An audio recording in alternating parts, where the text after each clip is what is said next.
let's do a quick recap where we're at. Put your hand up. Which chapter is your favourite chapter so far? Oh, which is your least disliked chapter so far? I like them all. Pardon? I like them all. Which one's that? I don't know. It's all new to me. Okay, the next 10 minutes, let's do a bit of a review and a bit of recap, because if you don't keep on reviewing the foundations as you get higher up, then you try to figure out, well, what's the whole point of this? Okay? Good, all right. So, what did we mean by the letters above each table? The different for symptoms? Yeah, so what were they? Analytical. Yeah, this one? Behavioural. This one? Controls. Internal controls, yeah. Documentation. Accounting documentation. Remember, accounting documentation. Always accounting documentation. All right. E. Extravagant lifestyle. Okay. Bill Pappas. That's us. Okay. F. And tips. Tips and complaints. And that's not evidence in itself. Why? Because someone might do what? Pardon? Might lie about it. Yeah, because they hate you, not because you were fraudulent. They hate you, and so then they put in a false tip or a false complaint. All right. So you've got to look beyond that. So that's different from A, B, C, D, E. With me here, but they included. There's 6 of them, but 5 real symptoms. Okay. All right. So it's really good to. I think, to me, chapter 5 is the most exciting because it talks about symptoms. All right. So you go in with a detective, you've got to find things. All right. But here's a favourite one of mine from chapter 4. And this is, why do I show you this? Because this is what most companies don't do. They don't do this. They don't create a culture of honesty, openness and assistance. And they don't fully set up systems to eliminate fraud options. Why? Because it costs money. Why? They don't have time. Why? Because they're fighting other fires. Why? Because there's a financial reporting ending and we've got to get sales and profits in so we can book our targets. There's so many other pressing deadlines that come in onto CEOs, into senior management of companies, SMEs, and this gets pushed to the side. It's sort of like stuff. It's like sustainability initiatives gets pushed to the side. Why? Because people don't see the connection between that and profits. All right? This gets pushed to the side. Why? Because there's not a direct connection between this and sales. You with me here? All right? But when you don't have this, when this is not there, then the risk of you losing a lot is much greater, right? But when it is in place, it doesn't mean you get more sales. It means you get to keep all of the sales, right? And you get less loss. On average, firms, all right, we talk about we're talking about inventory shrinkage, right? Do you know what shrinkage means? Reduce the size. Shrinkage? Do you know what shrinkage means? Making it smaller. So you're holding less inventory. Is it just a disposal of It's very simple, all right? Shrinkage is a word to describe everything about inventory loss. So that loss could be from spoilage. It could be it fell off the back of a truck. It was in a truck accident, so you damaged goods. People shoplifted it. Employees took it. Anything where you bought 10 units and at the end of the year you can only sell 6. But why? Because you know the other 4 shrunk, right? They disappeared. Not just because of fraud, it could be for other things, right? So we all we call that shrinkage. Fraud is just one aspect of that. Okay? Right, so they call that shrinkage. So on average, shrinkage is about 5% across all companies. If you're in inventory business, you're going to have shrinkage. Some of that could be fraud, some of that could be going out of date, lost, fallen off the back of a truck, Oh, serious? Yeah, because I wrote a case study. I'm happy to share it with you. I don't want to complicate all the materials that you got for this unit. And the case study on a cashmere factory in Shenzhen, because one of the managers was my MBA student in Hong Kong, going back over a decade ago. So I thought, let's write a case study on your management of cashmere sweaters, right? Cashmere, all right? So they can sell them for 400 yuan in Walmart in the US. They ship them across there, but they prefer to ship them up to Shanghai because they sell them for 2,000 yuan. You're probably thinking, how come you can buy it for 20-25% of the price in the USA compared to Shanghai, and it's made in China? Do you know why?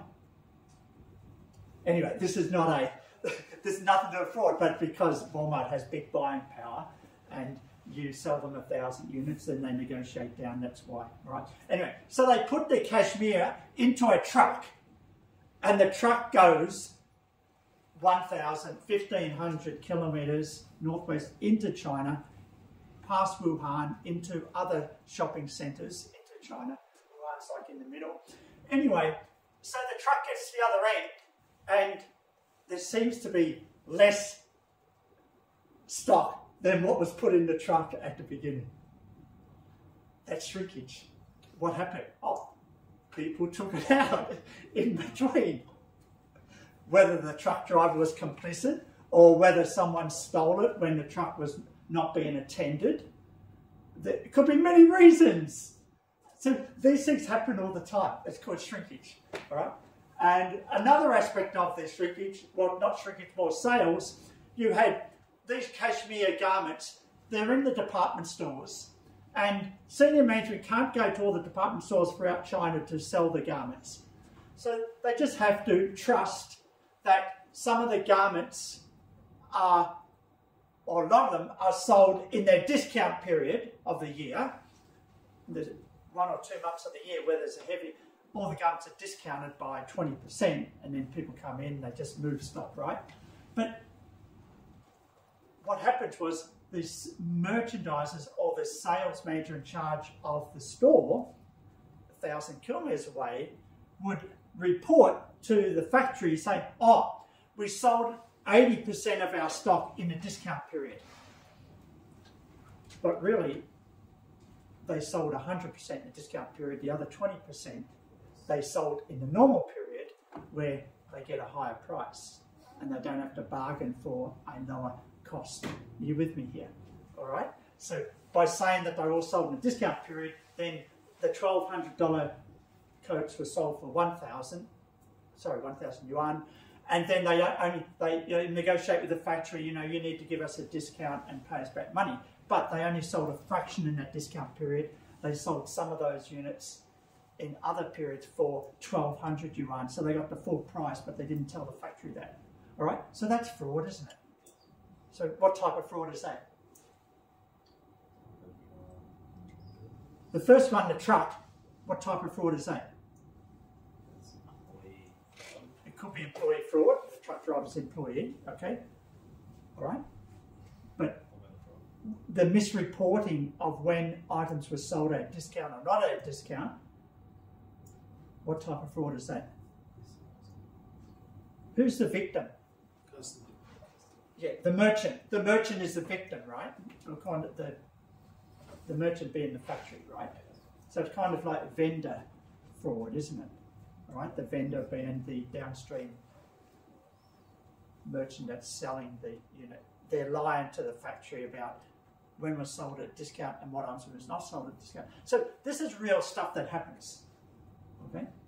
All right, and so they start to put in an electronic system so they can track every cashmere sweater.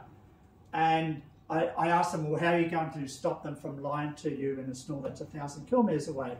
They said, oh, they just have to ask them to report every week and every second day of sales. Just report more frequently. But, it's impossible to stop everything. There's always going to be leakage, shrinkage, vendor fraud. You've got employee fraud going on. All right, so you want to try and eliminate fraud opportunities by having good controls, more electronics, barcodes, things like that, but creating a culture of honesty. So that was early, if any one of you you're going to be asked, oh, what was the big thing you learned? It's much easier, or it's much more impactful for you to talk about this slide here, right? This is going to be more impactful, all right? Because everything after this slide doesn't help the company. Are you with me here? Hello? You with me here? If doing any of this helps a company, all right? But what happens after chapter 4 does not directly help a company. Are you with me here? All right? It helps you because you make lots of money doing the detection, doing the investigation, and being an expert witness. Cha-ching, cha-ching, all right? But the victim, too late, all right? So think of it that way, all right? So someone, what did you learn? Well, we learned all about this, and most companies are not doing it. What does it say? Well, let me tell you. Would you like a book of time for me to come and give you a presentation? Are you with me here? All right? All right? It's hard to present on investigation, detection, all that sort of stuff. This is more interesting to present on. All right? Symptoms of fraud. You've got A, B, C, D, E, F. Yes, good stuff. All right, data-driven fraud detection. But here was the biggest slide. This one here. What was that word? What was that big word that we couldn't... It was on the tip of our tongue. We couldn't see it. What was it? Predication. Predication. Okay? So if someone asks you, is there one word you learnt in this whole unit? You'd say, oh, predication. Oh, what's that? Oh, well, let me explain. All right, predication is the glue that holds what? Detection and Fornicarium. It holds detection and investigation. It holds these two together. You with me here? All right? It's a stepping stone. It's a stepping stone from detection to investigation. All right? So the questions we look at today and we'll go through shortly, and there's not many questions today, are asking you to think about, have you got enough evidence for predication when you look at the net cash flow changes of someone? Is that enough evidence on its own for what? Investigation. No. You've got to say, is there enough evidence for this? You don't say, is there enough evidence for this? You with me here? All right? All right? Do you have enough evidence for this? All right? Okay? Right? Then, yes, we do. Okay, now let's investigate this. You with me here? All right? Because here, is there enough evidence for you to hire a professional to invest that money? Because we know something's happening, we just don't know everything about what's happening. Okay. All right. Next big slide. Oh, yes, 7, 8, 9, and 10. That's what we're going through together today. And that is investigation methods. That's a theft act. That's a theft act. That's what Coles and Woolworths are trying to find with all their surveillance, right? All right, they're trying to watch you and to collect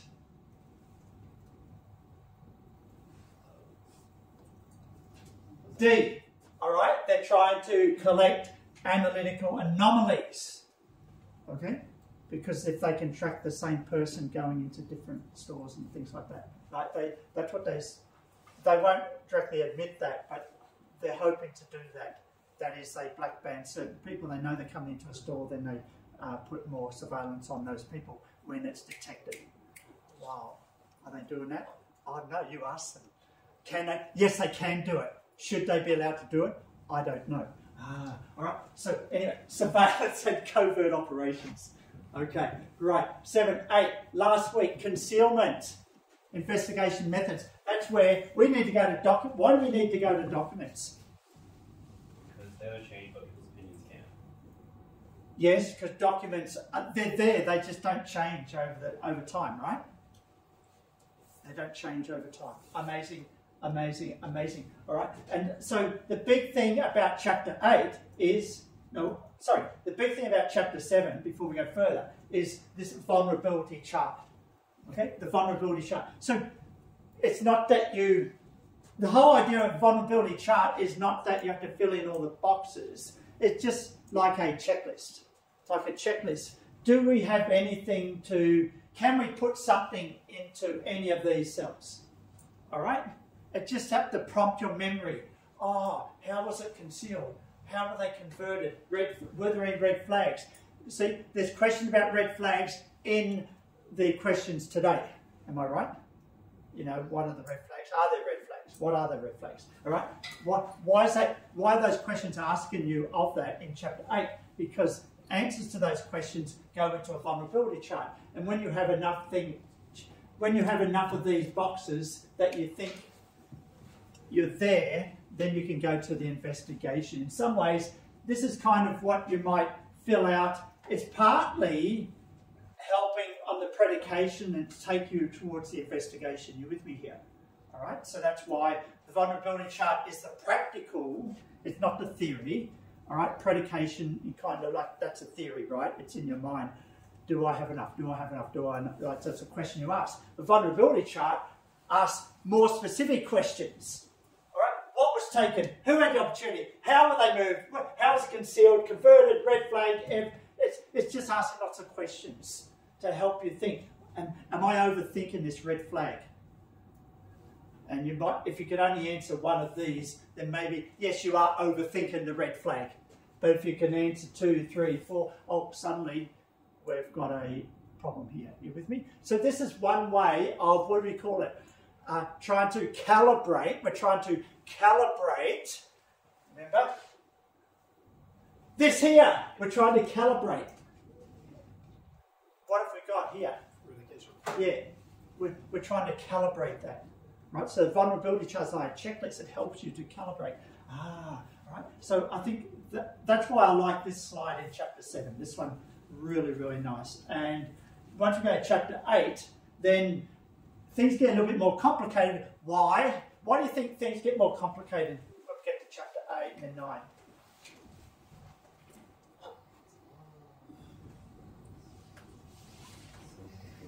Why do you think? Starts with L.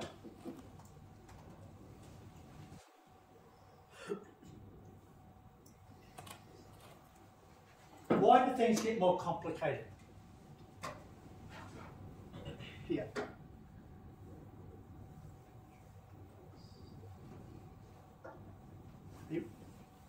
Just remind you, just trying to create that linkage between all the chapters here. Why do you think things get more complicated? Marking of evidence, chain of custody, originals, organisation or coordination, evidence database. Like when you seize a computer, do you investigate, search that computer that has been seized? Yes or no?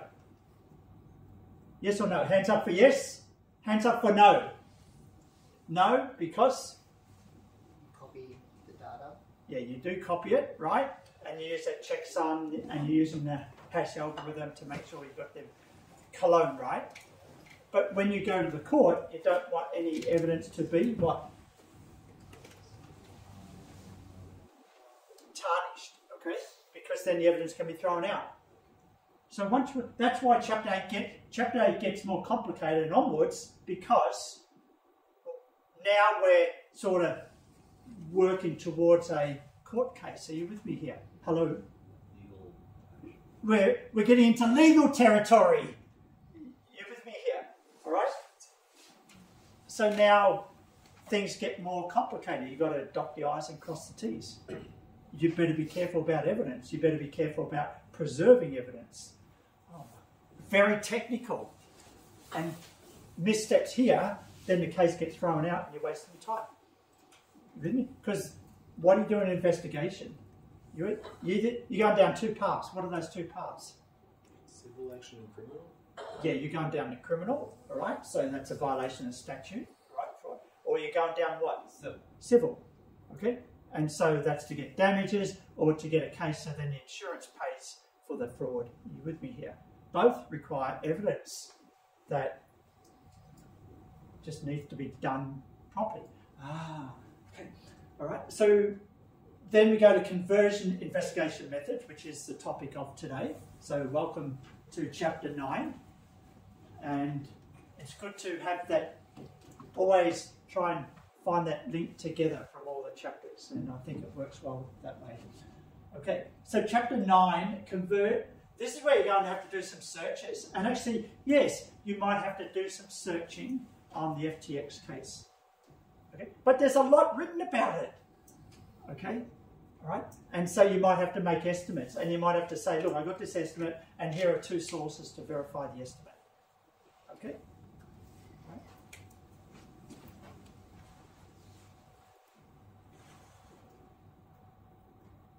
I think this is fun. Like I told you in the video, we've got these 28 Australian fraud cases, right?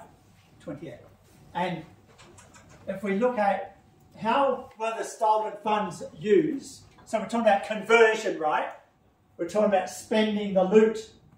Okay, all right.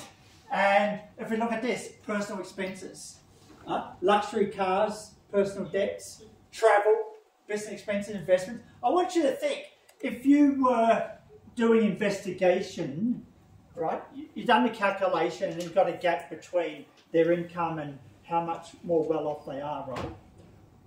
Which is the subject of today.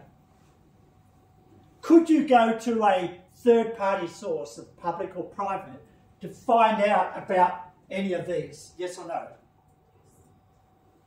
Sorry, can I have your attention? Could you go to third-party sites, public or private, to find out about any of these? Yes or no? Yes. All right. What luxury cars, cash, and jewellery? Could you find that out? Yes. Okay. Yeah. Well, you do that by observation too, right? Yeah. And what's a social media site that you might see it on? Facebook, Instagram. Instagram, exactly. Yeah. Yeah, I've got a friend in Hong Kong that does that. Just shows his Lamborghini off and all that. So funny thing about Lamborghinis, because I remember, because I used to play tennis with him all the time in Hong Kong, and he'd pull up, he'd come to tennis. I said, "Where's your Lambo?" And he says, "Oh, it's in the car park." I said, "How come you didn't bring it to transport?" He said, "It's too hot." All right, so it's got in the underground car park for a shopping centre, it's over a kilometre away, because it's just too hot to park it out into the sun at 30 degrees. So there you go. Luxury for looks, not for performance. All right, personal debts. Okay, what about travel? Could you possibly find a source to find out about someone's travel? Because sometimes be a gift. Well, you can find out. Could you find out if someone has travelled somewhere? Yes or no? yes. You can through Facebook. They report it. That's possible. If you know that they went to Bali, right? Okay. Then you could go to a travel agent to find out, okay, what's the estimated costs of going to Bali? And so then you estimate. You don't go to the travel agent and say, "Oh, did you book this flight for this person?" All right. You're just finding out estimated costs. All right. So you substitute sources. All right. What about investments? Could you find out about investments? That's hard. I mean, if someone's posting about this stuff, I'm just thinking yes, but not really. Yeah, well, unless you're a really big shareholder where they have to be disclosed on the stock exchange. Yeah, you probably need a subpoena a warrant to be able to get access to shareholder records. Okay, all right. So, could you find out about cryptocurrencies? Say so. Maybe on social media. Maybe on social media, yeah. All right. Overseas assets. If they're going overseas to one place all the time, then maybe they have a property over there. Okay. So, gambling, is that possible? What about racehorses? Again, surveillance. You'll see them at Flemington. They're going to be at Melbourne Cup, they're going to be at Cox Plate, they're going to be there, right? They're not going to be at Flemington on Wednesday when there's no race meeting there. You with me? So therefore you target your surveillance for where the horses are going to show. You with me? Yeah. All right. All right. All right. That's going to show up. All right. So this is kind of what Chapter 8 is about. I know Chapter 8 talks about search, where you can search, but I want you to think in terms of what are you searching for first? Then you go back and think, okay, how can we find out about it? Okay? You don't just go to Google, "Oh, can I find all these things?" No. I want to find out about travel. So what are all my different options? Yes, I do Google. I go to the travel agent. I can check Facebook. I can check all these different sources. The object of your search these are your objects of searches. Are you with me here? All right? So you must start with the object of a search. You don't just go because something's available to search. All right, so you're looking for an object